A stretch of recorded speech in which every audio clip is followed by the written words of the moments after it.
Saludamos a Monseñor Luis Cabrera.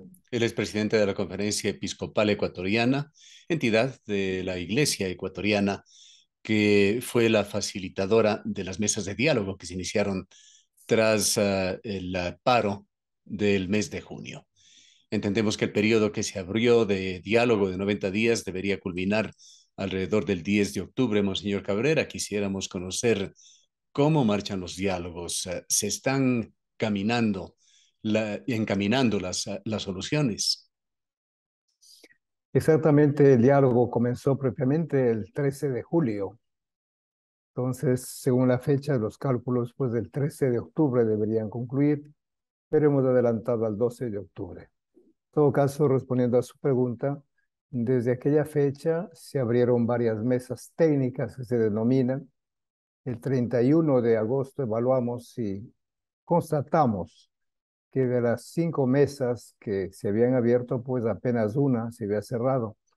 Entonces analizamos las causas del por qué había ocurrido eso y habíamos detectado dos. La primera que se debía a la complejidad, decimos, del tema, a todo lo que implica a nivel no solamente económico y técnico, sino también ya desde el punto de vista financiero, jurídico, inclusive político. Y esa era la primera. La otra era porque en las mesas técnicas no se había respetado el tiempo predeterminado. Entonces, en aquel entonces se dijo es necesario volver a lo que las partes habían asumido como una de las condiciones principales, avanzar en el tiempo previsto. Y por eso fue que se volviera a retomar en cada mesa técnica, primero el día de organización y los 5 días continuos para tratar los temas. También ahí se decidió que las mesas abiertas se concluyeran el 9 de septiembre, como así ha ocurrido, a excepción de la mesa de los combustibles, y finalmente, pues que todas las pendientes se cerraran el 12 de octubre. Eso me parece importante, porque eso garantiza la seriedad también con la que se está haciendo. Lógicamente, bajo el concepto de resultados, que justo ese fue uno de los eslogans, ¿no? De diálogo con resultados, pero bajo ese concepto entonces se incluyó algunos de los aspectos que de pronto no era tan fácil de llevar adelante, como es de los desacuerdos. Por eso se hablaba de acuerdos, desacuerdos, temas pendientes y los procesos ya de acompañamiento o de seguimiento para llevar a la práctica lo que se había acordado. Esa ha sido la dinámica que se ha estado llevando adelante y con la que continuamos en este proceso de diálogo.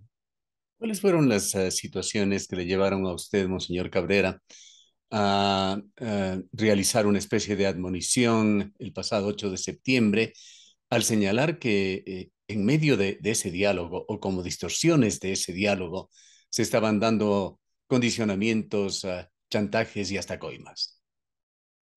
Bueno, ahí había dicho lo siguiente, que con la firma del acta prácticamente hay un cambio radical en la manera de orientar los temas. Usted recuerda que hasta el 18º se hablaba siempre de demandas de los movimientos u organizaciones indígenas y sociales y se esperaba que el gobierno respondiera.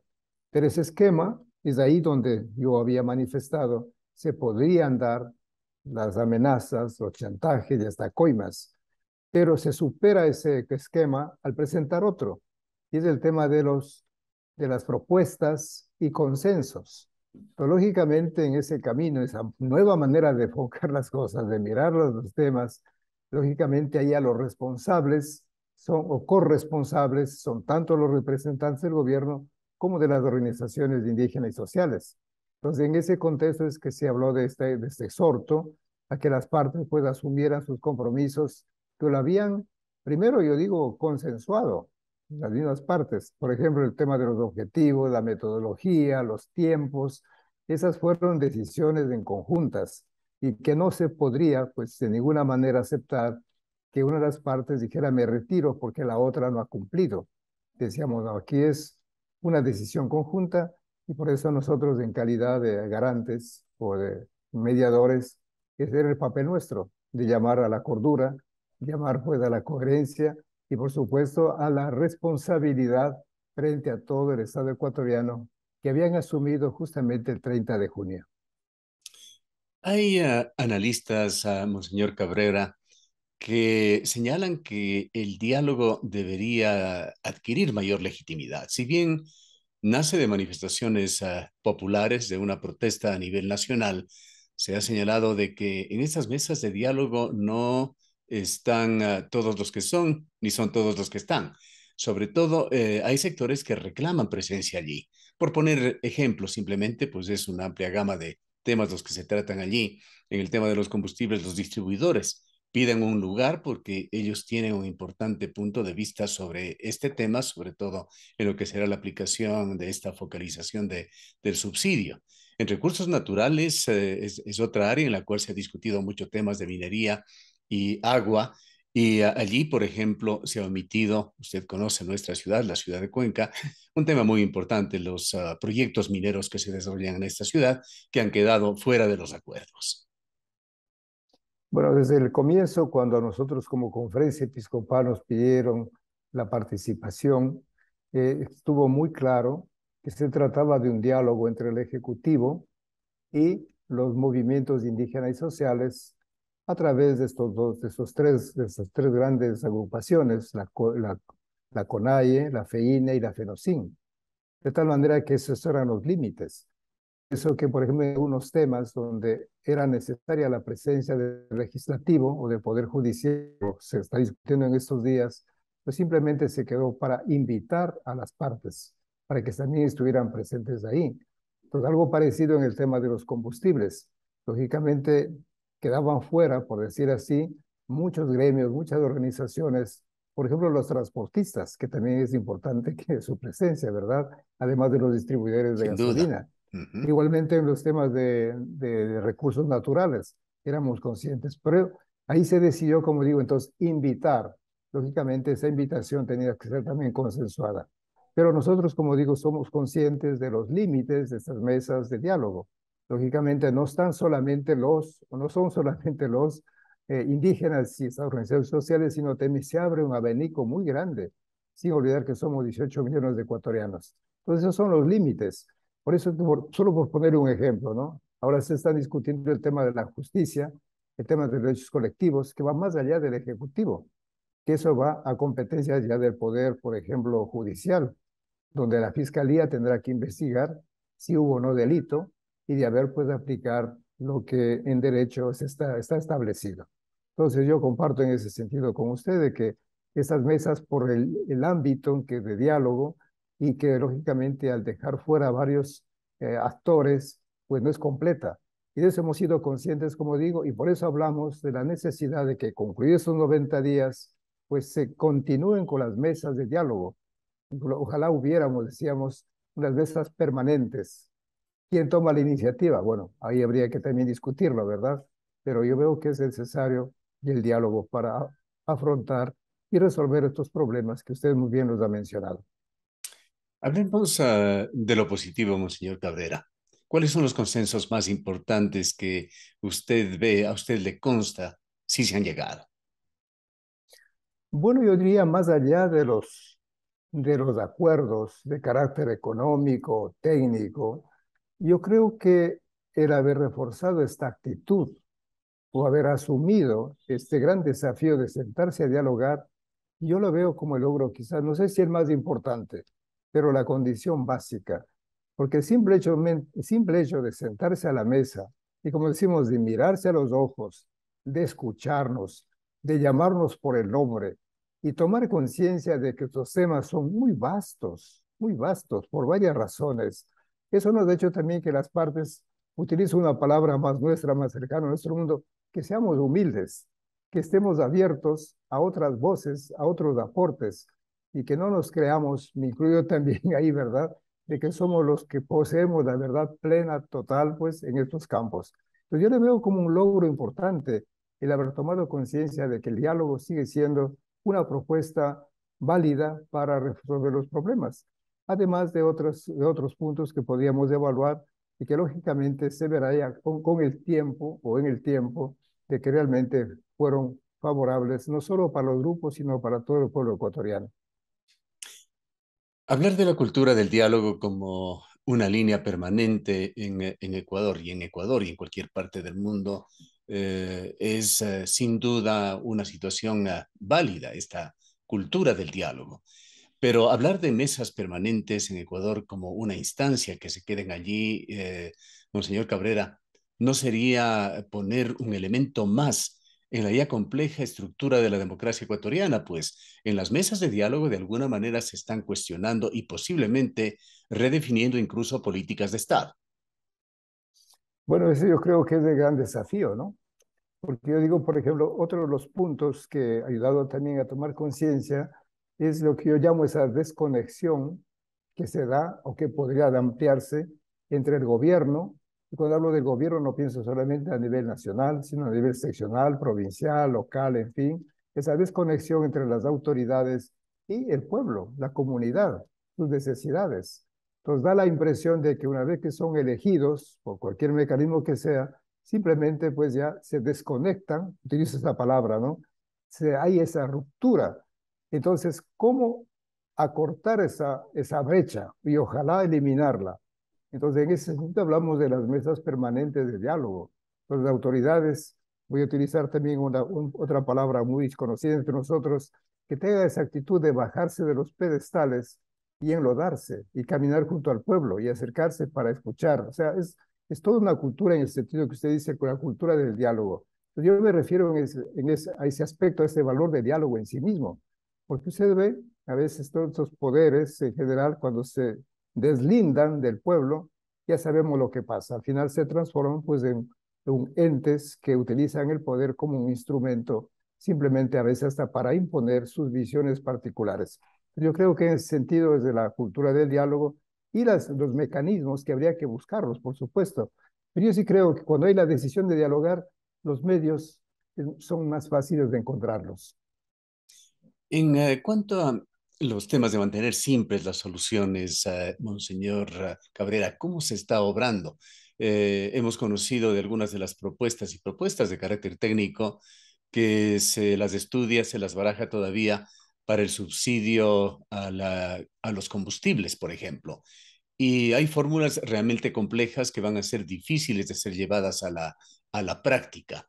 Además, mientras más complejas las soluciones, lamentablemente en Ecuador tenemos que decir con esa expresión popular que se dice, echa la ley, echa la trampa, dejar un sistema demasiado complejo va a abrir también posibilidades de que se generen sistemas para evadir y para utilizar mal esto que pretende ser soluciones. O este el caso también de, por ejemplo, el de perdonar deudas o el de manejar los intereses bancarios, sabiendo que en la contraparte están también los intereses de los propios ahorristas, que en muchos casos son incluso sectores vulnerables del país. Exactamente, yo ahí concuerdo con usted. Justamente cuando ya se firmó o se cerró la mesa sobre el tema de la banca pública y privada, y se habló de la condonación hasta $3,000 y luego exigencia que sea hasta 10,000. Entonces, cuando se preguntaba, bueno, el Estado, ¿cómo va a financiar? ¿De dónde va a sacar los recursos? Pues, entonces, cuando se hace ese tipo de preguntas, las personas que están ahí toman conciencia realmente de que no es tan fácil, no es tan fácil porque no hay presupuestos. ¿De dónde? ¿Tendrá el Estado que endeudarse nuevamente? ¿A dónde apela? ¿A los impuestos que pagamos los ecuatorianos o a la explotación pues, de los recursos naturales? Entonces, eso ayuda a tomar conciencia. Eso por hablar de la banca pública. La banca privada igualmente.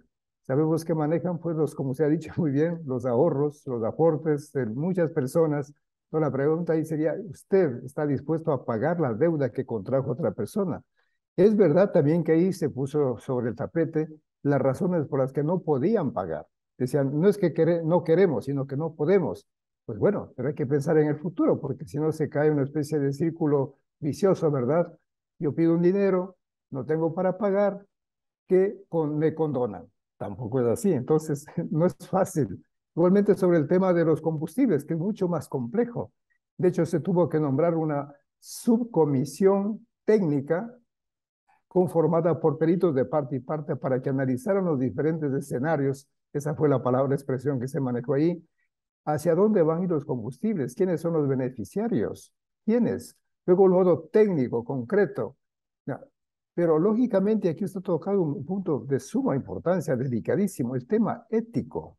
El tema ético. Si no hay la convicción de que los recursos públicos y en general deben ser administrados con transparencia, con eficiencia, lógicamente se cumple lo que usted me decía, echa la ley, echa la trampa, definitivamente. Pues vamos a un tema más profundo, un tema ético, donde las personas deberíamos estar convencidos de que tenemos en cualquier ámbito, privado, público, o que sea, donde pues nosotros por convicción deberíamos actuar de la manera más clara, más transparente, pensando en el bien común y no únicamente en nuestros intereses, por muy legítimos que sean. ¿Cómo ve usted la sinceridad de los actores, de quienes están allí efectivamente conversando, debatiendo, dialogando, Monseñor Cabrera? El esgrimir, defender los derechos, los intereses del pueblo, lo dice el gobierno y lo dicen también los dirigentes de los sectores populares. ¿Están realmente las dos partes, los dirigentes, trabajando o intentando trabajar por el bien común, o se está trabajando por intereses sectoriales o de grupos? ¿Son los intereses de la mayoría de los ecuatorianos los que realmente van primando en estas mesas de diálogo? Bueno, ese es yo creo el gran desafío que tenemos y hemos hablado también abiertamente en esas mesas técnicas y en la de coordinación. Y hemos dicho abiertamente hasta qué punto lo que ustedes dicen defender realmente son derechos, son intereses, aspiraciones del pueblo, que bajo el concepto de pueblo. Y hemos dicho, a ver, pero ¿qué contactos, qué relación tienen ustedes directamente con las personas que están viviendo el día a día, de aquellos que no tienen hoy para llevar el pan a sus mesas, o que no tienen trabajo, o que carecen de lo mínimo para educación, para salud? Entonces, lógicamente es ahí también cuando las personas pues se dan cuenta, ¿no? Y pienso que eso es positivo también, de que aquella afirmación quizás está expresando un interés muy particular. Entonces hemos dicho que por eso la necesidad de sincerarse con nosotros mismos y también con la comunidad, pero hay que ver los mecanismos, ver los mecanismos. Yo vivo aquí en Guayaquil y lógicamente cuando voy a los barrios populares y uno dice, a ver, ¿hace qué tiempo por aquí pasó un concejal o el alcalde? Bueno, dice cuando estuvo en campaña electoral y no ha vuelto más. Ahora que ya viene la segunda campaña para la reelección o para la elección nuevamente.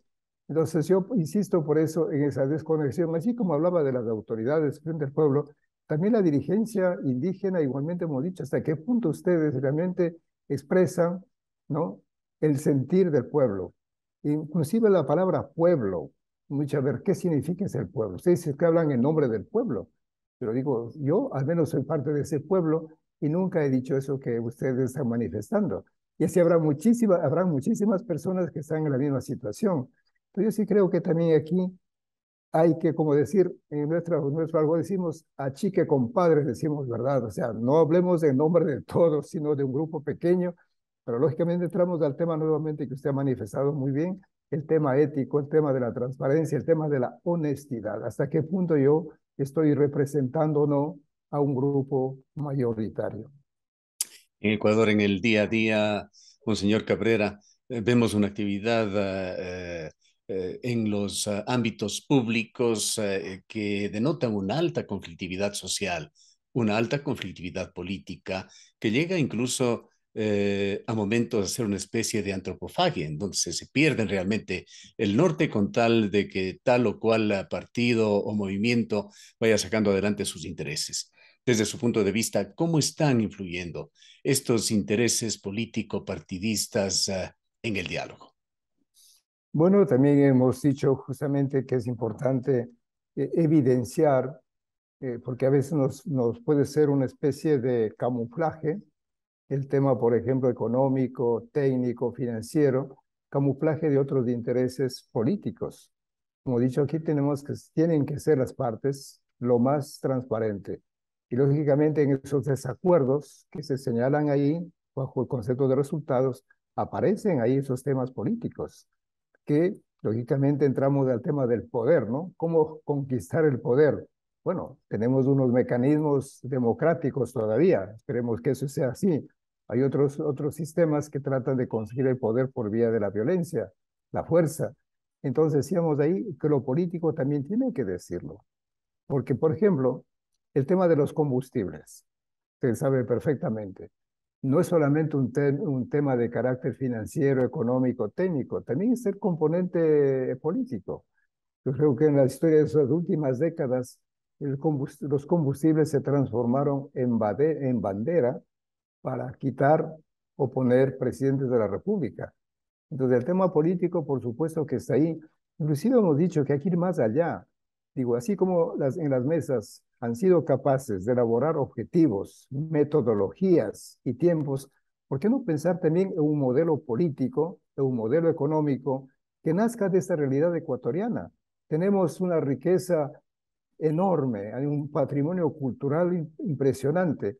Entonces no podemos, en cierta forma, seguir copiando modelos que nacieron en otros contextos centroeuropeos, ¿no? Hace ya más de 2 siglos, y creer que, que esa es la panacea, que esa es la solución. Entonces todos esos temas han ido surgiendo, apareciendo, de tal manera que el uso del poder sea para servir al pueblo y no para servicio del pueblo. De tal manera que insisto en esta necesidad de ampliar este diálogo también sobre el mismo modelo político que se quiere imponer, sea de un lado o del otro. Su sugerencia iría en el sentido de que en este país plurinacional, pluricultural, hay que hacer un esfuerzo también para fusionar de alguna manera cosmovisiones. Exactamente. Usted recordará, bueno, éramos jóvenes seguramente en aquella época, que hubo un programa, recuerdo usted, que se llama Copia y Coima, me acuerdo hace años, ¿no? Que esa tendencia a copiar modelos educativos, políticos, económicos, culturales, en fin, una especie de colonialismo, ¿no? La copia y la coima, recuerdo siempre esos dos temas a nivel de educación media se trabajaba muchísimo. Entonces, lógicamente aquí se trata de construir, como se dice otra palabra que se utiliza muchísimo, a partir de nuestras cosmovisiones. Y aquí pues cada cultura, cada etnia, cada pueblo realmente tiene una riqueza. Que la diferencia no se vea como un obstáculo, sino como una riqueza. Solo propongo un ejemplo tan simple, la gastronomía. Fíjese qué variedad que tenemos en todo el país, en todo el país. Eso por hablar un tema muy cercano, la gastronomía. Pero pensemos en el campo del arte, de la pintura, de la música, o también en otros espacios, ¿no? Y yo le cuento así rápidamente, para mí una de las grandes crisis que viví cuando estuve fuera del país es cuando me preguntaron, ¿qué es lo típico de Ecuador? Y decía lo típico de Ecuador. En honor a la verdad yo no tengo. ¿Pero por qué? Porque cada región, fíjese, ya hablar de las 4 regiones, y cada localidad tiene su forma particular, peculiar de vivir, de relacionarse, aunque estemos dentro del mismo territorio, tengamos una lengua, pero ya las formas, los modos son tan diferentes. Entonces yo digo, pues esta experiencia que yo la viví, pues me ayudó a entender, ¿no? La riqueza de nuestro pueblo ecuatoriano. Y con esas riquezas, a ver qué podemos hacer. Yo no tengo la fórmula mágica, no tengo la receta, pero sí podemos plantearnos, creo que todos los ecuatorianos, a ver qué podemos hacer juntos. Evidentemente, usted en lo que nos ha dicho hasta aquí ve difícil que todos los temas sean zanjados en este periodo de 90 días, es decir, hasta el 12 de octubre. Ha dicho que el diálogo tiene que seguir más allá de este periodo de 90 días, pero lo que no quisiera, creo que ningún ecuatoriano, es que la conflictividad retorne y menos a los niveles de junio. ¿Cómo ve usted el escenario más adelante en este sentido? Bueno, siempre queda el fantasma de la violencia. No nos olvidemos que lamentablemente, no me gusta utilizar esa palabra lamentable, pero bueno, lo utilizo ahora, ¿no? Como que también se ha ido posicionando lo que llamamos una especie de cultura de la violencia, de que se obtienen los resultados, se solucionan a través de grito, de la amenaza, pues siempre estará presente. Yo digo, espero que este ejercicio de democracia, este ejercicio, porque no es más que uno de ellos, realmente pueda ayudarnos a entender que de una vez por todas, que el diálogo con toda la complejidad que tiene es el camino adecuado. Yo soy convencido también que dialogar hay que aprender todos los días. Por eso hemos comenzado a hablar de una pedagogía de la escucha, por ejemplo. Qué importante es saber escucharnos. La pedagogía de la empatía, tratar de estar en el lugar del otro, y una pedagogía de la colaboración, donde cada uno aporta lo mejor. Entonces yo le veo así también como, me encanta mejor la palabra desafío, ¿no? De aprender a dialogar, porque eso nos invita a dar lo mejor, a desarrollar todas nuestras capacidades. Pero yo estoy de acuerdo también que el fantasma de la violencia, nuevamente la amenaza, pueda aparecer en cualquier momento y hay que estar atentos para no caer en ese tipo de situaciones que sabemos que no nos conducen a ningún puerto seguro, ya que estoy en Guayaquil, ¿verdad? Utilizo la comparación del puerto. Los principales foros del mundo, Monseñor Cabrera, hablan y cada vez con mayores certezas del riesgo que se corre en el planeta si es que la humanidad no cambia. Esto yendo hacia la conservación del medio ambiente. Y allí en estas mesas se están tratando temas muy importantes. Allí es donde están incluso chocando cosmovisiones nuevamente que se convierten en políticas de Estado. Entendemos que se ha logrado una moratoria de 12 meses en lo que se refiere a la explotación petrolera y también a proyectos mineros. ¿Cómo ve usted la importancia de estos temas relacionados con el medio ambiente, con la ecología que se están discutiendo? Bueno, los dos puntos, digamos, que hemos conversado varias veces, el tema de la contaminación ambiental y la explotación desmedida, yo creo que siguen siendo también para nosotros momentos o motivos de reflexión. La contaminación de la tierra, del agua, del aire, con todos los desperdicios industriales, en fin, yo creo que sigue siendo para nosotros también un tema de enorme preocupación, lo que llamamos también como los efectos el calentamiento solar y todo lo demás, y bueno, la sequía, la deforestación, todo eso, ¿no? Y luego la explotación también, la explotación que inclusive el Papa Benedicto hablaba de una explotación inmisericordia, el uso exagerado de los bienes de la tierra, que al final nos quedamos sin nada. Es una gran responsabilidad. Lógicamente es un punto complicado porque, por hablar del oriente ecuatoriano, la selva ecuatoriana no es solamente un objeto, una mercancía, que debe estar al servicio de los ecuatorianos, sino para ellos, y me parece bien, es el hábitat normal donde ellos viven y todos los elementos, no solamente económicos, sino sociales, también los elementos culturales, los elementos espirituales. Y entonces todos esos elementos se deben considerar en esta toma de grandes decisiones. Por eso que las moratorias, sí, ayudan en cierta manera, pero hay que pensar en el futuro. Lógicamente, y aquí entramos al tema ya de carácter económico también, cómo se financia el país. ¿Cómo?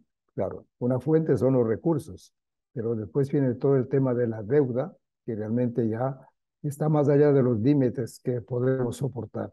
Pero volviendo al tema de la casa común, en fin, yo creo que hay una responsabilidad a ver cómo podemos explotar esos bienes, si no de una manera exagerada, pero que sirva a todos, porque también yo digo, si es que los minerales quedan enterrados, pero esos sirven también para reconstruir, no. El ideal sería explotar los bienes sin contaminar, a ver si se encuentran las técnicas y los medios necesarios para llegar a eso. ¿Cuál ha sido el papel de la Conferencia Episcopal Ecuatoriana? Además de ser facilitadores, que es decir, mucho de estos diálogos, ha dado también ciertos vectores, ciertos lineamientos para guiarnos. Bueno, nuestro papel desde el inicio hemos tratado de clarificar de la mejor manera. Y al final, pues, precisamos en tres tareas, ¿no?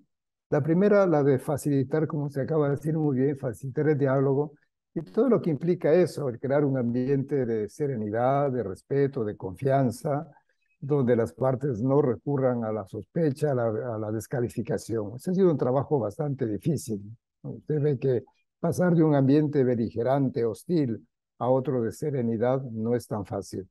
La segunda tarea para nosotros ha sido el acompañar en las mesas técnicas. Pero para eso nosotros hemos visto que era lo más conveniente, lo más sensato, pedir a las universidades, en este caso a la Salesiana, la Católica y la Central, personas expertas en ser facilitadores de diálogo y que además tengan una competencia según los temas que se van a tratar. y otras personas hacían también ahí de relatores y correlatores. Es la segunda tarea, como ve, acompañar en las mesas de diálogos. Y la tercera tarea, también por decisión de todas las partes de ahí, que la conferencia episcopal difundiera oficialmente los resultados de las mesas técnicas y también de la mesa de coordinación. Esa ha sido nuestra tarea, esa ha sido nuestra misión principal y por eso pues nosotros ya el 13 de octubre concluiremos con este encargo que nos han confiado las partes. Lógicamente la gran pregunta así de cómo así llegaron ustedes allá, pues la respuesta es muy simple.